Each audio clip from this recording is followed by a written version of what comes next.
सभी साथियों को मेरा नमस्कार।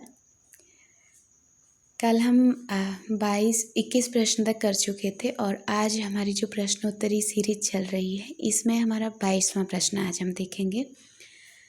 इसमें मिक्स प्रश्नोत्तरी है, व्याकरण के भी कुछ प्रश्नोत्तरी हैं और कुछ साहित्य को लेके हैं, लेकिन प्रश्नों का स्तर अच्छा है। तो आइए देखते हैं 22वां प्रश्न। निम्नांकित में पुल्लिंग शब्द कौन सा है? मजा, सजा, कजा और रजा। तो यहाँ पे ऑप्शन हो जाएगा पहला सही। हम कहते ना कि मज़ा आ गया, तो मज़ा आ गया यानी कि आ गया पुल्लिंग को दिखा रहा है, तो यहाँ पे मज़ा पुल्लिंग शब्द है। ठीक है, आगे देखिए दूसरा 23rd क्वेश्चन है। हिंदू मग पर पाँव न राखेऊं, काजो बहुत है हिंदी भाखेऊं। यह उक्ति किस रचना और रचनाकार से संबंधित है? प्रश्न रचनाकार आपको समझ में आ गया होगा कि किसने लिखी है, लेकिन यहाँ पे रचना भी पूछी है। केवल ये नहीं पूछा है कि किसकी है, यहाँ ये भी पूछा गया कि किस रचना से है। तो देखिए, नूर मोहम्मद, इंद्रावती, नूर मोहम्मद उस्मान की है चित्रावली, नूर मोहम्मद अनुराग बांसुरी और चौथा ऑप्शन है कासिम शाह हंस जवाहिर। फिर से प्रश्न देखिए। हिंदू मग पर पाँव न राखेऊं, काजो बहुत है हिंदी भाखूं। यह उक्ति किस रचना और रचनाकार से संबंधित है? यहाँ पे कन्फ्यूजन इसलिए हो रही है क्योंकि ऑप्शन नंबर 1 और ऑप्शन नंबर 3 जो तीसरा है ये दोनों नूर मोहम्मद की रचना है और एक रचना इनकी इंद्रावती है और एक इनके अनुराग बांसुरी है। तो यहाँ पे कौन सा सही हो जाएगा? तो ऑप्शन नंबर 3 सही हो जाएगा। क्या हुआ था ना कि जब इन्होंने हिंदी पे रचना की थी तो इनके जो समुदाय के लोग थे, इन्होंने इनसे कहा कि अपने उसमें अब लिखना शुरू करिए, आप हिंदी में क्यों लिखते हैं? और ये चीज़ उन्होंने किस में कहा था इनसे? इंद्रावती में कहा था। और इसका उत्तर इन्होंने अनुराग बांसुरी में दिया था। क्या कहा था कि हिंदू मग पर पाँव न राखेऊं, काजो बहुत है हिंदी भाखेऊं। तो इस तरह से जब इन पर खूब उस तरह से इनके समुदाय या इनके वर्ग लोगों के द्वारा कहा जाने लगा कि आप हिंदी में क्यों लिखते हैं, तो इसी का उत्तर देते हुए जो ये पंक्ति इन्होंने कही थी ये अनुराग बांसुरी में कही थी और ये नूर मोहम्मद की पंक्ति है। आगे देखेंगे। इंद्रावती और अनुराग बांसुरी, व्याख्या देख लीजिए इसकी। ये इंद्रावती और अनुराग बांसुरी नूर मोहम्मद की रचना है।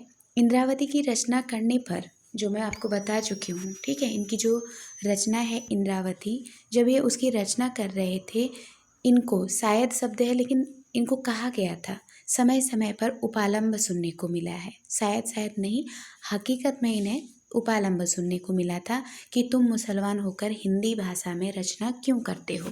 क्या कहते हैं कि तुम मुसलमान होकर हिंदी भाषा में रचना क्यों किए हो। इसी से अनुराग बांसुरी के आरंभ में उन्हें यह सफाई देनी पड़ी, तब इनको ये पंक्ति कहनी पड़ी।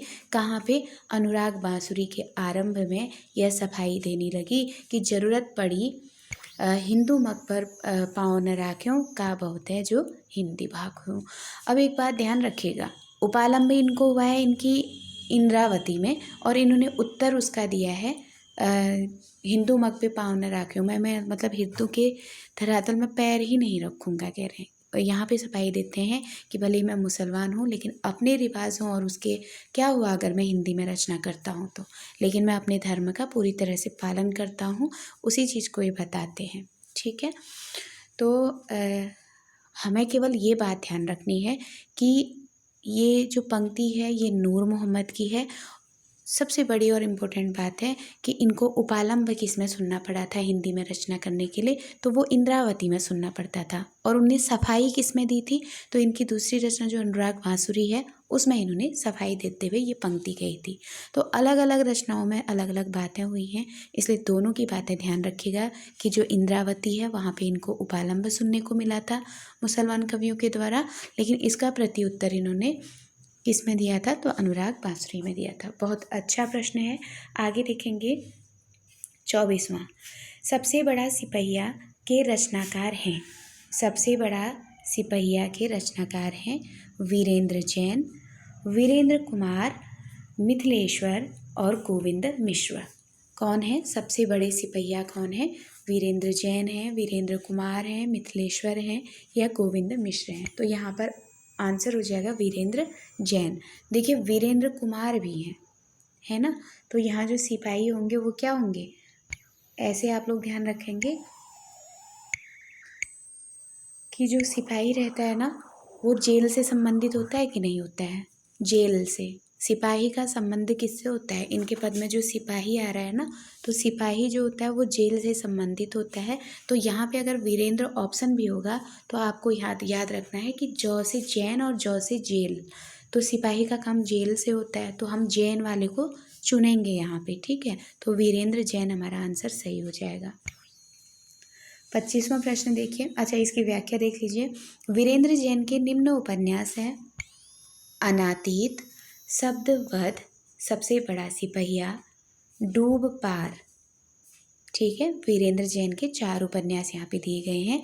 अनातीत, अनातीत वीरेंद्र जैन, शब्दवध वीरेंद्र जैन, सबसे बड़ा सिपहिया वीरेंद्र जैन, डूब पार वीरेंद्र जैन।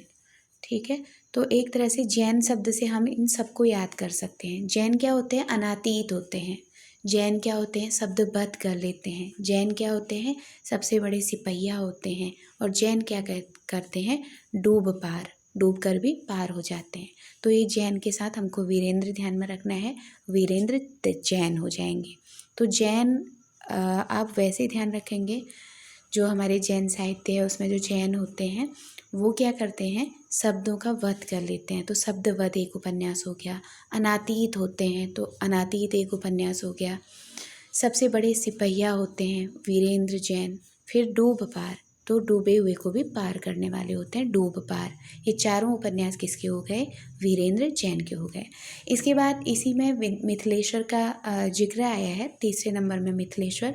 तो मिथिलेश्वर के लिए क्या लिखा है कि मिथिलेश्वर के द्वारा रचित उपन्यास युद्ध स्थल, इनके जो उपन्यास है वो क्या है? युद्ध स्थल, मिथिलेश्वर, यह अंत नहीं, मिथिलेश्वर, सुरंग में सुबह, तो सुरंग में सुबह ये भी मिथिलेश्वर की हैं। तो मिथिलेश्वर के 3 उपन्यास हैं। मिथिला के ईश्वर क्या थे? युद्ध में, युद्ध स्थल गए थे। तो मिथिलेश्वर, मिथिला के ईश्वर कहाँ गए थे? युद्ध स्थल में गए थे। तो मिथिलेश्वर का एक उपन्यास हुआ युद्ध स्थल। यह अंत नहीं, जब ये युद्ध स्थल में गए थे तो क्या कहा इन्होंने कि यह अंत नहीं। मिथिलेश्वर जो थे वो युद्ध स्थल में गए थे, उन्होंने कहा कि यह अंत नहीं, यह अंत नहीं है। किस चीज़ का अंत? सुरंग में सुबह, सुरंग में रहते रहते सुबह हो गई, यह अंत नहीं है कहते हैं। ठीक है, तो यह अंत नहीं, सुरंग में सुबह और युद्ध स्थल, ये किसके हो गए? तो मिथिलेश्वर के हो गए। इसके बाद यहाँ पे एक आए हैं गोविंद मिश्र, इनके उपन्यास हैं हुजूर दरबार। ठीक है, हुजूर दरबार कौन कह रहे हैं? गोविंद मिश्र। फिर उसके बाद धीरे समीरे, धीरे समीरे मतलब धीरे धीरे समीर, समीर के समीरे, धीरे समीरे, ये किसकी है? गोविंद मिश्र की है। 5 आंगनों वाला घर किसके पास है? गोविंद के पास है। तो गोविंद के हमने देखा, गोविंद मिश्र के जो उपन्यास हैं वो क्या क्या है? देखिए, जो गोविंद हैं वो कहाँ बैठे हैं? 5 आंगनों वाले घर पे बैठे हुए हैं। गोविंद मिश्र कहाँ बैठे हैं? 5 आंगन वाले घर पे बैठे हैं और वहाँ क्या हो रही है? धीरे समीरे बह रही है। ऐसे ध्यान रखिए कि हवा बह रही है। 5 आंगनों वाला घर था, बहुत बड़ा। 5 आंगन जिस घर में होंगे वो कैसा होगा? बहुत बड़ा होगा। तो 5 आंगनों वाले घर में कौन बैठे थे? गोविंद मिश्र बैठे थे। और फिर क्या था? वहाँ क्या हो रहा था? धीरे समीरे बह रही थी, धीरे समीरे बह रही थी। और धीरे समीरे बहते हुए 5 आंगनों में लोग इकट्ठा हो गए, तो वहाँ क्या लगा था? हुजूर दरबार लगा हुआ था। तो 3 उपन्यास यहाँ पे गोविंद मिश्र के हो गए। 5 आंगनों वाला घर, उसमें धीरे समीरे बह रही थी और उस बहते हुए समीरे में क्या कर रहे थे? हुजूर दरबार ये लगाए बैठे थे। कौन? गोविंद मिश्र। तो अच्छे अच्छे उपन्यास हैं इनके भी। तो हमने यहाँ पे तीनों लोगों के दो दो तीन तीन उपन्यास याद कर लिए हैं, ठीक है। जैन लोग क्या कहते हैं, अनातीत होते हैं, शब्द का वध कर लेते हैं, बड़े सिपहिया होते हैं और डूबे को पार लगा देते हैं, ये जैन यानी कि वीरेंद्र जैन थे। मिथिलेश्वर क्या थे, मिथिलेश्वर युद्ध यात्रा पर मिथिला के ईश्वर थे, युद्ध स्थल पर निकले और जब युद्ध स्थल में गए थे तो एक सुरंग में उन्हें सुबह हो गई थी और वो क्या बोले, यह अंत नहीं। तो मतलब इस तरह से मैं सुरंग में बहुत दम घुटने लगा तो बोले कि यह अंत नहीं। तो इस तरह से 3 मिथिलेश्वर के हो गए। और इनका बहुत अच्छा है गोविंद मिश्र का कि 5 आंगनों वाला घर है, उसमें क्या हो रही है, धीरे समीरे बह रही है और गोविंद मिश्र बैठ करके हुजूरे दरबार लगाए हैं। तो ये हो गए उपन्यास। आगे प्रश्न देखते हैं। 25वां प्रश्न, 24वां था, अब देखिए 25वां प्रश्न। जब हम प्रीति, उदारता और भलमन साहत का बर्ताव करते हैं तब भी वे यही समझते हैं कि हम उनसे घृणा कर रहे हैं और हम चाहें उनका जितना ही उपकार करें बदले में हमें अपकार ही मिलेगा। यह कथन किस निबंध से लिया गया है? घृणा, प्रीति और लोभ, ईर्ष्या तो न गई मेरे मन से और मित्रता। ठीक है, अब यहाँ देखिए कितना बड़ा कन्फ्यूजन है। यहाँ जब हम प्रीति शब्द आया है और यहाँ पे भी ऑप्शन में प्रीति दिया हुआ है तो इसकी साइड जाने की संभावना लग रही है, लेकिन इसको एक बार और समझ लेते हैं। जब हम प्रीति, उदारता और भलमन साहत का बर्ताव करते हैं तब भी वे समझते हैं कि हम उनसे घृणा करते हैं। ये घृणा से इसके तरफ जा रहा है, ठीक है, देखिए अच्छे से। और हम चाहें उनका जितना ही उपकार करें बदल में हमको अपकार ही मिलेगा। तो ये कौन सा है? तो प्रीति और लोभ है, घृणा है, ईर्ष्या तो न गई मेरे मन से है और मित्रता है। तो ये जो ऑप्शन है ना, ईर्ष्या तो न गई मेरे मन से, ये यहाँ पे सही हो जाएगा। तो ध्यान रखिएगा जहाँ पे प्रीति और घृणा ये 2 शब्द हमको मिलेंगे ना तो यहाँ पे दोनों एक साथ मिलेंगे। देखो कोई भी कथन अगर घृणा से उठ के आ रहा है ना तो ज़रूरी नहीं है कि वहाँ प्रीति आया होगा, या ये समझ लीजिए कि घृणा है तो प्रीति, प्रीति है तो घृणा, ऐसे शब्दावली इकट्ठे नहीं आएंगे, ठीक है। तो जहाँ हमको प्रीति भी और घृणा भी एक ही पंक्ति में मिल रहा है तो ईर्ष्या तो न गई मेरे मन से होगा। और दूसरी बात, पंक्ति को एक बात ध्यान रखिएगा कि जब हम प्रीति, उदारता और भलमन साह का बर्ताव करते हैं, जब किसी के प्रति प्रीति रखते हैं, उदारता दिखाते हैं या भलमन साह का बर्ताव करते हैं तब भी वे यही समझते हैं कि हम उनसे घृणा करते हैं। लेकिन वो क्या कर रहे हैं कि ये सब दिखावा कर रहा है, वो हमसे घृणा करते हैं ये समझते हैं, कह रहे हैं। और हम चाहे उनका जितना भी उपकार करें, अब हम चाहे मन से करें, उपकार करने की कोशिश भी करें तब भी हमको अपकार ही मिलेगा, तब भी हमें कोई फ़ायदा नहीं है, अपकार ही मिलेगा। इस तरह का कथन है, ईर्ष्या तो न गई मेरे मन से, ठीक है। और ये ध्यान रखिएगा,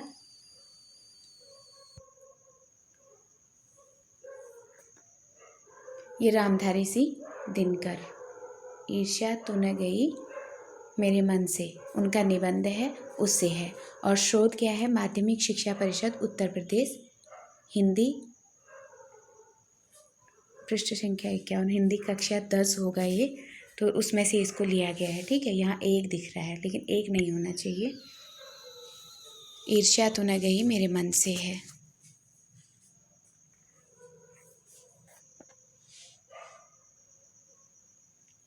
ठीक है, इसमें मुझे थोड़ा संशय भी है, बाद में मैं इसको सर्च करके बता दूंगी, लेकिन अभी व्याख्या देखिएगा कि रामधारी सिंह दिनकर का जो निबंध है ईर्ष्या तो न गई मेरे मन से, उससे ये लिया गया है। और स्रोत है माध्यमिक शिक्षा परिषद उत्तर प्रदेश, 10th की बुक है ये, हिंदी की, ठीक है।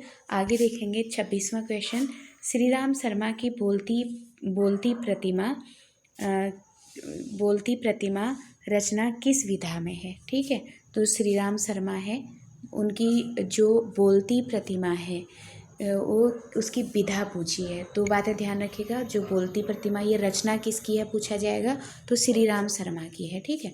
बोलती प्रतिमा, ठीक है, ये प्रतिमा जहाँ आएगी मूर्ति, तो आप ये ऐसे याद रखेंगे ना कि बोलती प्रतिमा किसकी थी है, जब इन्होंने रामचंद्र जी ने वो किया था ना अश्वमेध यज्ञ, तो सीता जी की मूर्ति बनाई थी ना स्वर्ण मूर्ति, और वो मूर्ति जब बगल में बिठाई थी ना तो ऐसी लग रही थी कि अभी बोल पड़ेगी, तो बोलती प्रतिमा किसकी हो गई? श्री राम की हो गई। अब देखिए इसकी विधा पूछी हुई है, तो प्रतिमा को ही बनाएगा तो क्या बनाएगा? देखिए ऐसे मान लिया कोई भी ऐसे बनाए प्रतिमा, तो प्रतिमा बनाएंगे तो हाथ पैर ऐसे रेखाएं आएंगी ना। तो याद रखिएगा, आप हाथ बनाओ, पैर बनाओ, वो कराओ, रेखा आएंगी, तो ये क्या हो जाएंगे? रेखा चित्र। कोई भी प्रतिमा बनाओ तो रेखाएं आएंगी, तो ये क्या हो जाएगा? रेखा चित्र हो जाएगा। बोलती प्रतिमा श्री राम शर्मा की है और ये क्या है? रेखा चित्र है। श्री राम शर्माकृत बोलती प्रतिमा 1937, और ये प्रतिमा कितने साल की है? 37 साल की है। रेखा चित्र है। लेखक ने अपनी भूमिका में इस कृति में संकलित रचनाओं को लेख, स्केच और कहानियां माना है। स्रोत हिंदी साहित्य का इतिहास, नगेंद्र हरदयाल। तो प्रमाणिक बुक है, इसलिए आपको ध्यान रखना है कि जो बोलती प्रतिमा है वो क्या है? रेखा चित्र है। देखो ये बहुत अच्छा यहाँ पे लिखा है कि लेखक ने अपनी भूमिका में इस कृति में संकलित रचनाओं को लेख, स्केच और कहानियां माना है। ये किसके संदर्भ में कहा गया है? सीधे इस कोटेशन को उठा के बोल देंगे कि किस लेखक ने अपनी भूमिका में बोलती प्रतिमा इस कृति में संकलित रचनाओं को, ठीक है, जो ये बोलती प्रतिमा है इसकी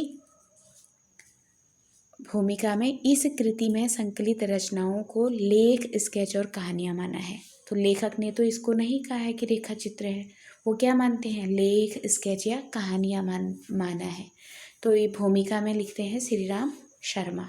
तो ये हमको ध्यान रखना है इनके बारे में। आगे देखेंगे 27वां प्रश्न, भाषा के संबंध में असत्य कथन का चुनाव कीजिए। अब ढूंढना है, इसको पकड़ लीजिए, केवल असत्य को खोजिए। भाषा सामाजिक संपत्ति है। भाषा सामाजिक संपत्ति है। समाज जुड़ रहा है पूरा, बिल्कुल है। समाज में कोई भी इसको ले सकता है। भाषा परिवर्तनशील है, ये भी बिल्कुल है। आप देखते आते हैं, पहले संस्कृत थी, फिर पाली, प्राकृत, ब्रज, अवधि, बदलते जा रही है। और जहाँ जो जाता है, जैसे जैसे समय बदलता है, भाषा का नया स्ट्रक्चर आता है। अभी मिश्रित बोली जा रही है, पहले केवल खड़ी बोली थी। तो धीरे धीरे अब देखिए हमारी अभी जो मिश्रित बोली बोलते हैं उसमें हिंदी भी है, उर्दू भी है, इंग्लिश भी है, सारा कुछ आ जाता है। तो परिवर्तनशील है, बदलती रहती है।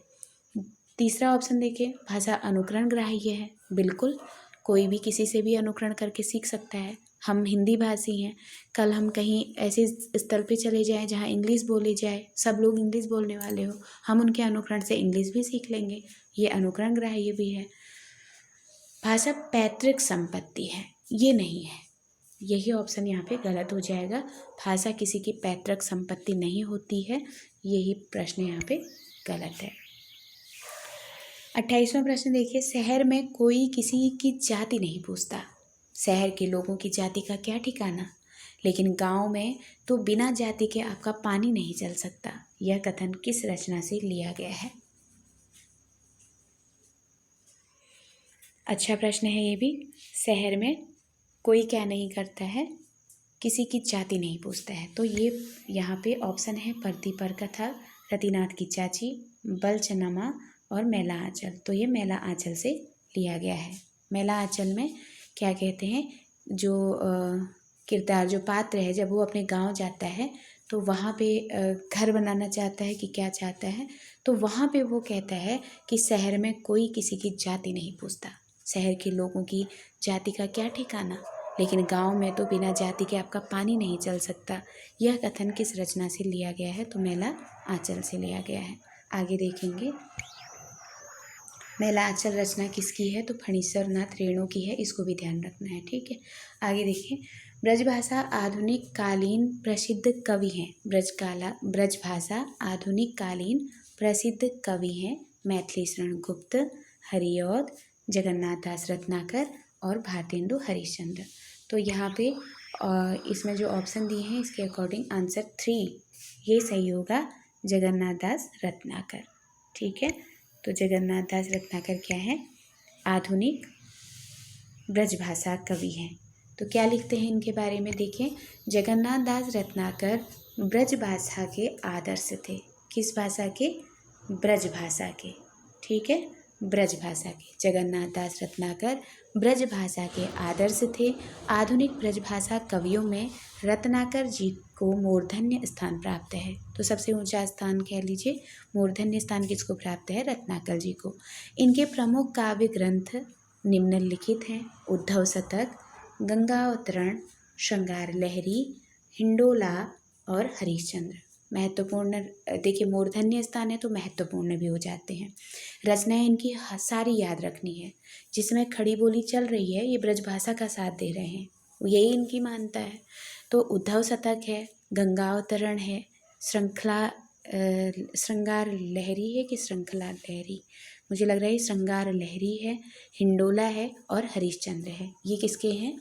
तो ये जगन्नाथ दास रत्नाकर के हैं और स्रोत है नगेंद्र जी की बुक, पेज नंबर 492। एक मिनट, मैं इसको चेक भी कर रही हूँ क्योंकि ये श्रृंखला लहरी मुझे थोड़ा सा गलत लग रहा है।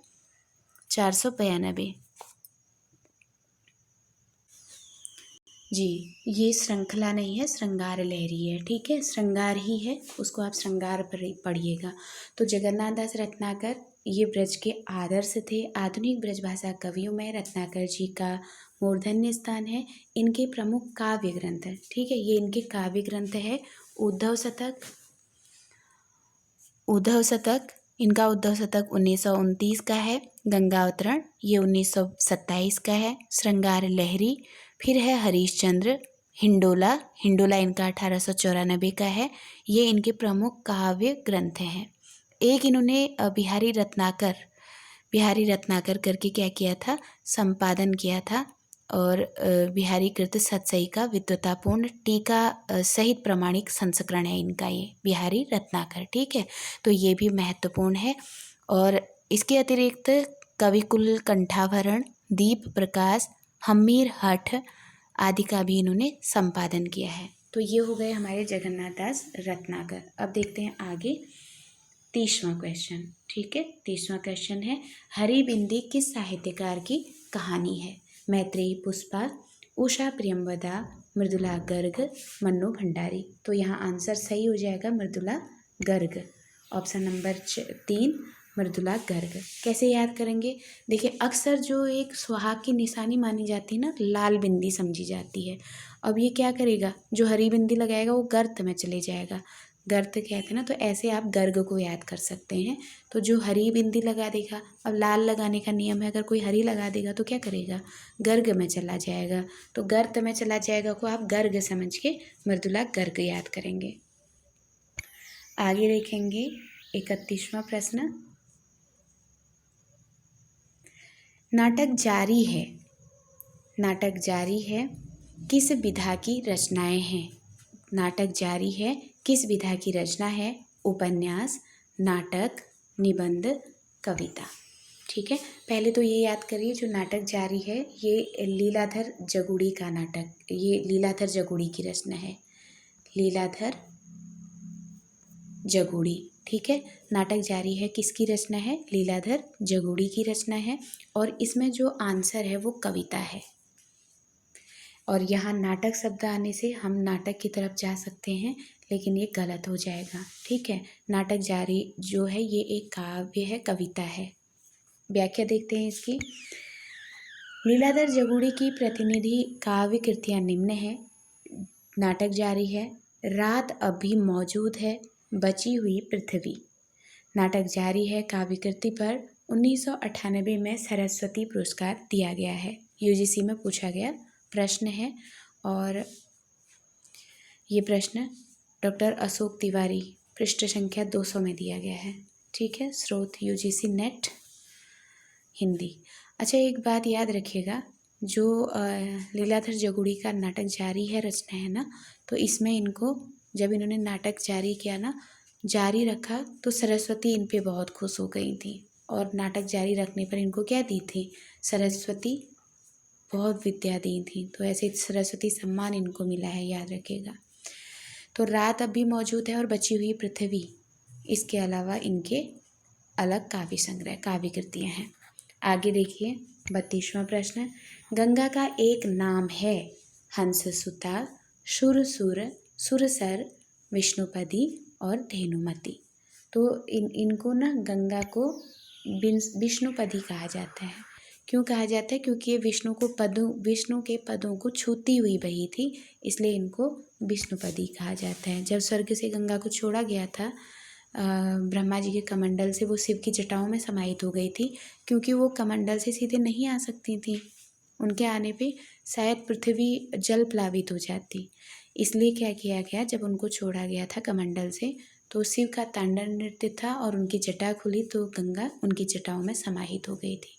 फिर एक धार की तरह उनकी जटाओं से निकली जो पृथ्वी तक आई, और जब पृथ्वी में आई थी तो कहा जाता है कि विष्णु के पदों को छूते हुए, उनके पैरों को स्पर्श करना चाहती थी, तो ये विष्णु के पदों को छूते हुए एक आश्रम से निकली थी, तो इनको तभी विष्णुपदी भी कहा जाता है। आगे 32वां क्वेश्चन 33वां क्वेश्चन देखिए। अच्छा, गंगा के और भी पर्यायवाची देख लीजिए। गंगा का पर्यायवाची निम्न है। भगीरथ, भागीरथी हम जानते हैं, जानवी भी हम जानते हैं, सुरसरी मतलब देवों की रहती हैं तो इसको भी जानते हैं, त्रिपथगा इनको कहते हैं, सुरध्वनि, देवनदी, अलकनंदा, मंदाकिनी, देवपगा और विष्णुपति, ये सारे गंगा के क्या है, पर्यायवाची हैं। आगे देखें 33 प्रश्न। पूर्वी हिंदी की बोली नहीं है। पूर्वी हिंदी की बोली नहीं है।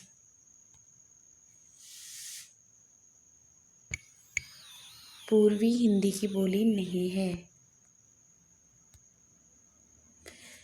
अवधी, भोजपुरी, बघेली और छत्तीसगढ़ी। तो पूर्वी हिंदी की बोली कौन नहीं है इसमें से? तो आपको समझ में आ गया होगा ना। पूर्वी हिंदी किससे निकली है? अर्धमागधी। अर्धमागधी अपभ्रंश में आती है, अर्धमागधी, ठीक है, ये भी ध्यान रखना। अर्धमागधी से निकली हुई है पूर्वी। कैसे याद रहेंगे? यहाँ पूर्वी में भी रेप है और अर्ध में भी यहाँ रेप चढ़ता है, तो अर्धमागधी पूर्वी। पूर्वी किससे है? अर्धमागधी से है। एक बात। और दूसरा इसमें नहीं है पूछा है, तो हमें पता है ना कि पूर्वी हिंदी के अंदर ABC, ABC, ए से अवधी, बी से बघेली, सी से छत्तीसगढ़ी आती है, तो हमारा 2 ऑप्शन गलत हो जाएगा। भोजपुरी नहीं आएगी। भोजपुरी किस में आती है? बिहारी हिंदी में आती है। क्या कहते हैं? मग में भोज कहते हैं ना, मग में। तो मग से मगही, मैं से मैथिली और भो से भोजपुरी। तो मग में भोज बिहारी ने किया। एक ट्रिक है, मग में भोज बिहारी ने किया, मग से मगही, मैं से मैथिली, भोज से भोजपुरी किसने किया था? बिहारी ने। तो बिहारी हिंदी ये हो गई, बिहारी के अंतर्गत आ गई, ठीक है। अब देखेंगे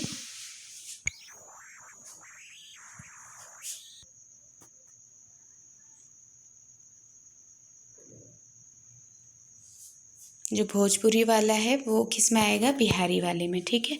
भोजपुरी बिहारी में आ गई और अवधी, बघेली, छत्तीसगढ़ी ये पूर्वी में आ गई। इसकी व्याख्या सुन लीजिए। पूर्वी हिंदी की बोली है अवधी, बघेली, छत्तीसगढ़ी। बिहारी हिंदी की बोली में भोजपुरी, मगही, मैथिली का नाम आता है ना। तो एक ट्रिक बनती है यहाँ पे कि बिहारी ने मग में भोज किया, बिहारी से बिहारी हो गई बिहारी हिंदी, और मग में भोज किया तो मग, अब थाली में तो सब खाते हैं, कोई मग में थोड़ी करता है, तो मग से मगही हो गई, मग में से मैथिली हो गई और भोज से भोजपुरी हो गई। तो एक खाली ट्रिक याद करने के लिए है। और याद रखेंगे हिंदी भाषा और नागरी लिपि के विकास यात्रा जो डॉक्टर राम प्रकाश का है उसमें से ये लिया गया है। 34वां प्रश्न देखिए। रससूत्र के अनुमितिवादी व्याख्या करने वाले आचार्य हैं। रससूत्र के अनुमितिवाद को पूछा है तो भट्टनायक हैं, अभिनव गुप्त हैं, लोलट हैं, शंकुक हैं। तो कौन है अनुमितिवाद के? तो ऑप्शन नंबर 4 इसमें शंकुक सही हो जाएगा। अनुमितिवाद किसने लिखा है? रससूत्र जो उनका है ना, भरत मुनि का, उसमें जो सूत्रों की व्याख्या की गई थी उसमें रस सूत्र की अनुमितिवादी व्याख्या करने वाले आचार्य कौन थे? तो शंकुक थे। इसमें जिसने किया है उन चारों के नाम हैं, इनको एक बार देख लीजिए। भट्टनायक ने भुक्तिवाद, भट्ट लोलट ने उत्पत्तिवाद, भट्ट शंकुक ने अनुमितिवाद। वैसे इनका शंकुक ही मिलता है अनुमितिवाद, अभिनव गुप्त ने अभिव्यंजनावाद। इस तरह से व्याख्या की थी काव्यशास्त्र निशा अग्रवाल, जो निशा अग्रवाल है उनकी पुस्तक से लिया गया है। 35वां प्रश्न देखिए, निम्नलिखित में कौन सा शब्द स्त्रीलिंग नहीं है? पानी, नानी, कहानी, रानी, है ना। देखिए, कहानी पढ़ी, हम पढ़ी कहते हैं, तो पढ़ी स्त्रीलिंग को दर्शाता है। नानी आई, नानी आई मतलब ये भी स्त्रीलिंग को दर्शा रहा है।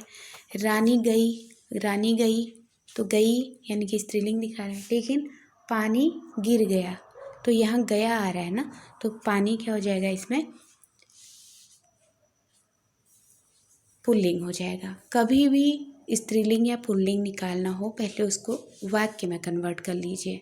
जब वाक्य में कन्वर्ट करेंगे ना, तो आपको पता चल जाएगा कि इसमें स्त्रीलिंग है या पुल्लिंग है। आगे देखेंगे व्याख्या इसकी कि द्रव्य पदार्थों के नाम पुल्लिंग होते हैं। दूसरी बात, यहाँ पे जो पानी है ये एक द्रव्य है, और इसमें एक जो हमको पॉइंट दिए रहते हैं, तो उन पॉइंटों के आधार पर एक पॉइंट है कि द्रव्य पदार्थों के नाम हमेशा क्या होते हैं? पुल्लिंग में होते हैं। जैसे पानी गिर गया, घी गिर गया, तेल गिर गया, अर्क बनाया है, शरबत गिर गया, सिरका भी गिर गया, है ना। तो जहाँ पे शरबत पे बहुत कंफ्यूज होता है, तो शरबत भी याद रखिएगा, ये पुल्लिंग शब्द हैं, ठीक है।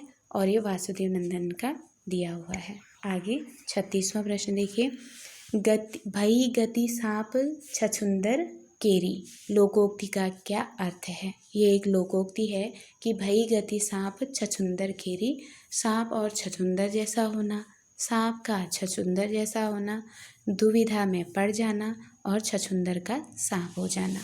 अब एक वो थर्ड सेंस कहता है ना कि नहीं ये नहीं होगा, वो नहीं होगा। भई गति सांप छछुंदर केरी, यानी कि दुविधा में पड़ जाएगा। क्या हो जाएगा? दुविधा में पड़ जाना।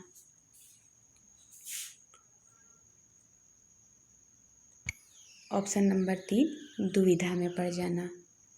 आगे देखेंगे, शेष कादंबरी किसकी रचना है? मृदुला गर्ग, उषा प्रियंवदा, मन्नू भंडारी या अलका सारावगी। तो अलका सारावगी जो चौथा है, ये शेष कादंबरी अलका सारावगी की रचना है।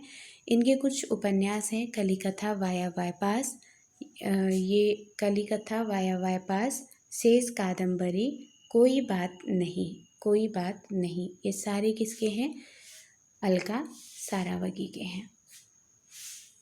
आगे देखेंगे, भवभूति का मूल नाम क्या है? श्रीपति, दामोदर, श्रीकंठ, नीलकंठ। तो यहाँ पे भवभूति का नाम है श्रीकंठ। व्याख्या देखिए इसकी, भवभूति के पिता का नाम नीलकंठ था, पिता भी क्या है? नीले कंठ वाले हैं, इसीलिए श्रीपति के कंठ को इसलिए जो भवभूति हैं इनको भी क्या दिया? कंठ ही देंगे ना, तो श्रीकंठ नाम दे दिया। नीलकंठ थे तो इन्होंने श्रीकंठ दे दिया। माता का नाम जादूकरणी था, इनका मूल नाम श्रीकंठ था। ये कवि रूप में भवभूति नाम से विख्यात हुए। बहुत अच्छे प्रश्न है कि भवभूति के पिता का नाम नीलकंठ था, तो इन्होंने अपने बच्चे का नाम क्या रखा था नीलकंठ ने? और हाँ, पिताजी नीलकंठ थे, माता जादूकरणी थी। इन दोनों ने अपने पुत्र का नाम क्या रखा था? श्रीकंठ रखा था। लेकिन ये क्या थे? भवभूति इनका बाद का रखा हुआ नाम था। मूल नाम पूछा जाएगा तो श्रीकंठ था। ये कवि रूप में भवभूति नाम से विख्यात हुए थे, तो जब कवि बने थे तो भवभूति नाम इनका हो गया था। अगला प्रश्न देखेंगे, राम की गाय बहुत काली है, वाक्य में काली शब्द है, सर्वनाम, क्रिया, विशेषण, प्रविशेषण। क्या है ये? विशेषण है ना। ये सबको पता होगा कि काली क्या है, यहाँ पे विशेषण है। आंसर नंबर 3 सही हो जाएगा। फिर देखिए 40वां क्वेश्चन, प्रिय स्वतंत्र रव अमृत मंत्र नव पंक्ति वाली कविता का संबंध है? जयशंकर प्रसाद से, भवानी प्रसाद मिश्र से, सुमित्रा नंदन पंत से या सूर्यकांत त्रिपाठी निराला से। क्या हो जाएगा यहाँ पे आंसर? तो यहाँ पे आंसर हो जाएगा, फिर से पंक्ति देखिएगा, प्रिय स्वतंत्र रव अमृत मंत्र नव पंक्ति वाली कविता संबंधित है जयशंकर प्रसाद से, भवानी प्रसाद मिश्र से, सुमित्रा नंदन पंत से और सूर्यकांत त्रिपाठी निराला से। तो यही यहाँ पे सही हो जाएगा। अब देखेंगे 41वां क्वेश्चन। निशीथ का उपयुक्त अर्थ है। क्या अर्थ है निशीथ का? अर्धरात्रि का समय, संध्या का समय, प्रातःकाल का समय, इनमें से सभी। देखो, निशीथ मतलब संध्या का समय तो नहीं होगा। संध्या कौन सा समय होता है? जब हम लोग दिया बाती जलाते हैं, शाम के समय को कहते हैं ना, तो संध्या नहीं है। प्रातःकाल का समय भी नहीं होगा, क्योंकि बहुत निशीथ मतलब अर्धरात्रि का समय लग रहा है। ठीक है, निशीथ मतलब अर्धरात्रि का समय। तो ऑप्शन नंबर 1 यहाँ पे सही होगा। देखें क्या स्रोत हैं, तो प्रकाश सामान्य हिंदी। ये क्वेश्चन नंबर 1 यहाँ पे सही है। 42वां क्वेश्चन देखेंगे। झूला नट उपन्यास की रचनाकार हैं मैत्रेयी पुष्पा, मृदुला गर्ग, उषा प्रियमवदा और शिवानी। तो झूला नट ऐसे याद रखना, झूला में कौन झूल रहा था? तो पुष्पा झूल रही थी।